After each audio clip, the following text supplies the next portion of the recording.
प्रणाम। तो दोस्तों एक बार मैं फिर आपके सामने हाजिर हो गया हूँ कपिल शर्मा शो में। तो दोस्तों आप लोग कैसे हैं? Thank you. तो अर्चना में मैं आज आपको बताऊंगा कि बीबी क्या है। हाँ जी। एक फौजी से सारे दुश्मन डरते हैं, लेकिन वो डरता अपनी बीबी से। जूते की मरम्मत मोची करता है, लेकिन उसकी मरम्मत उसकी बीबी करती है।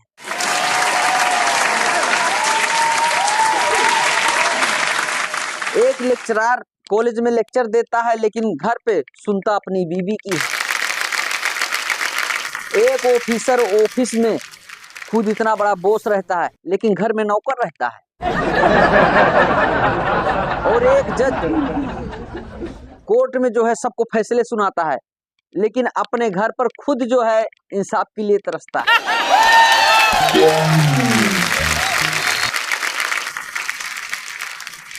तो ये होती हैं बीबियां।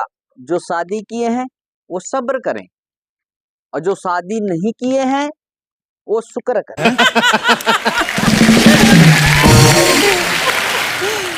अर्चना मैम आज जो है बीबी से पूरा देश लड़ रहा है। अच्छा।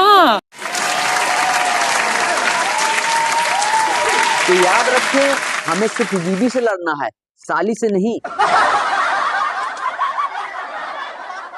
उसके साथ भेदभाव ना करें। बीबियों से बचने के लिए हमारी ढाल है, जैसे कि साला, साली, साढ़ू भाई, दोस्त, इन सब योद्धाओं की करो देखभाल। तभी बीबी के मार से, बीबी के झगड़े से बचोगे हर साल। तो अर्चना में मेरी भी ना एक गर्लफ्रेंड थी, सुभान अल्लाह, जो मेरे को छोड़कर चली गई। अच्छा। तो एक दिन मैं एक तालाब के किनारे बैठा बैठा तालाब में पत्थर मार रहा था। तालाब में पत्थर मारे जा रहा था, इतने उसमें से एक मेढक खुदक के आ गया। बोला, अबे साले, तू अपने वाली के चक्कर में मेरे वाली का क्यों सिर फोड़ दिया? अर्चना मैम साइंस चाहे कितनी भी तरक्की कर ले, मैं कहता हूँ साइंस चाहे कितनी भी तरक्की कर ले, लेकिन वो एक बात का पता कभी नहीं लगा पाएगा। आप कहोगे कौन सी बात का पता, तो मैं ये कह दूं कि सी सी की आवाज से बच्चे सू सू कैसे कर देते।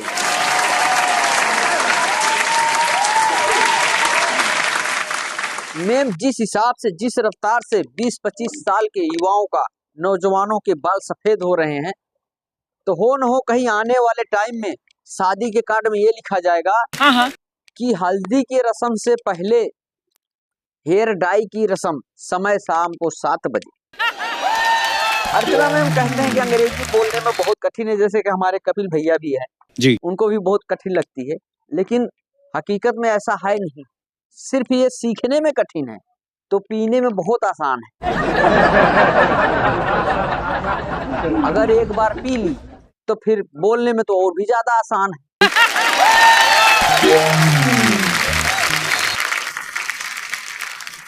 तो अर्चना मैम हमारे एक पड़ोसी चचा है, वो बेचारे बहुत बीमार रहते हैं। तो एक दिन एक केमिस्ट की दुकान पर चले गए और बोले, भैया हमारी थोड़ी सी मदद करोगे? बोला हाँ कर देंगे।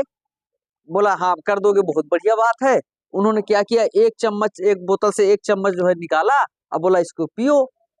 उसने पिया, बोला मीठी तो नहीं है? बोला हाँ मीठी तो नहीं है, पर ये क्या है? बोला वो क्या है कि डॉक्टर साहब ने हमें जो है बताया था कि यूरिन टेस्ट किया था, बोला तुम्हारे यूरिन टेस्ट में शुगर है, और आप तो कह रहे हो कि नहीं है। मैम आजकल इस मिलावट के जमाने में, आप विश्वास करो, इस मिलावट के जमाने में सिर्फ एक विभाग है जो ओरिजिनल सामान बेचता है जी, वो है बिजली विभाग। अगर जिसको यकीन नहीं है कि इसमें मिलावट है, तो एक बार तार पे हाथ लगा के देख लो, आपको खुद ही पता चल जाएगा हाँ मिलावट है कि नहीं है। मैम एक दिन जो है एक महिला एक सांड को घी चुपड़ी रोटी खिला रही थी। अब वो एक पड़ोस में सज्जन खड़े खड़े देख रहे थे। उन्होंने सोचा शायद महिला को पता नहीं है, इसलिए सांड को रोटी खिला रही, इसको गाय समझ रही है। तो बोली, बहन जी ये सांड है, गाय नहीं है। बोला हमको पता है, हमको ज्यादा ज्ञान ना बांटो। बोला फिर आप इसको घी चुपड़ी रोटी खिला रही हैं? बोला हाँ तो इसी की वजह से हमारा घर चल रहा है। बोला वो कैसे? बोला हमारे पति एक हड्डियों के डॉक्टर हैं, उनका हॉस्पिटल है। ये सांड जो है सब 2-4 को रोज जो है पटक पटक के मारता है, उनकी हड्डियां टूटती है, इसी से तो हमारा अस्पताल चल रहा है। तो अर्चना मैम एक बार एक सेठ के यहाँ इनकम टैक्स विभाग का छापा पड़ गया।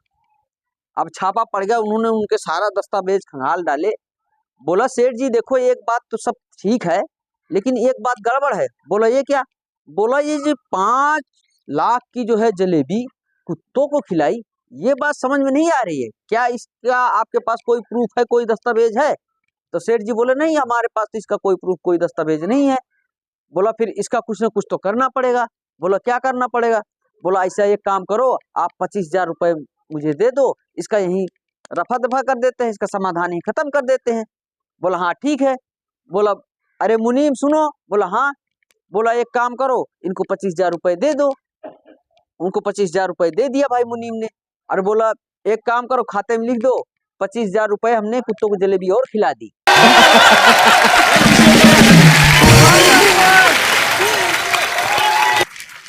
तो अर्चना मैम एक बार एक बुढ़िया घर में चोर घुस गया। अब बुढ़िया बरामदे में सो रही थी। अब चोर की आहट सुनकर बुढ़िया सोची ये तो गड़बड़ हो गया, हमारे घर में चोर घुस आए। अब उसने दिमाग लगाया, उन्हें सोचा क्या करूं। बोला ऐसे कुछ हल्ला गुल्ला करूंगी तो पीटेंगे। उसने कहा बेटा इधर आओ, तुम किसी अच्छे खानदान के लगते हो, लेकिन किसी मजबूरी के कारण तुम इस रास्ते पे आ गए हो। बेटा कोई बात नहीं, हमारी जो तिजोरी है ना उसके तीसरे खाने में सारा माल रखा है, गहने रखे हैं, उसको आराम से ले लो और चले जाना। मेरी थोड़ी सी बात है, एक सपना मैंने देखा था, उसका थोड़ा मतलब बता दे बेटा, बहुत अच्छा था। अब चोर ने बुढ़िया की ये बात सुनकर उनको बड़ा अच्छा लगा कि भाई बहुत देखो बुढ़िया सब कुछ सच सच बता दिया है, अब इसकी थोड़ी मदद कर देते हैं। बोला हाँ अम्मा जी चलो बता दो। बोला बेटा क्या है कि मैंने सपना ये देखा कि मैं रेगिस्तान में थी, वहां तेज तूफान चल रहा था।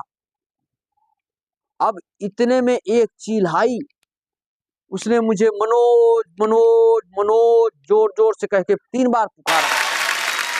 अब इसका मतलब क्या है? अब चोर इतना सोचने लग गया, यार इसका मतलब क्या हो सकता है। अब इतने में पड़ोस में उसका लड़का सो रहा था दूसरे कमरे में, उसका नाम भी मनोज था, वहां से निकला, गिरा गिरा के खूब चोर को कचरा।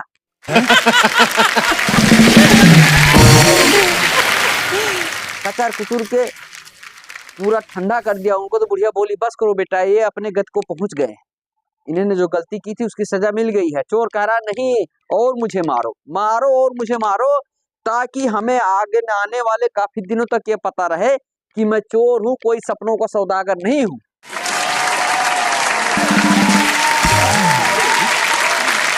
Thank you thank you. तो दोस्तों आपको हमारी ये वीडियो कैसी लगी? अगर आपको हमारी ये वीडियो अच्छी लगी तो प्लीज आप लोग एक लाइक करें, कमेंट करें, शेयर करें। और हाँ दोस्तों अगर आप हमारे चैनल पर नए हैं तो प्लीज आप लोग हमारे चैनल को सब्सक्राइब करें। धन्यवाद। मिलते हैं हम आपको एक नई वीडियो में एक नई कॉमेडी के साथ, तब तक के लिए जय हिंद।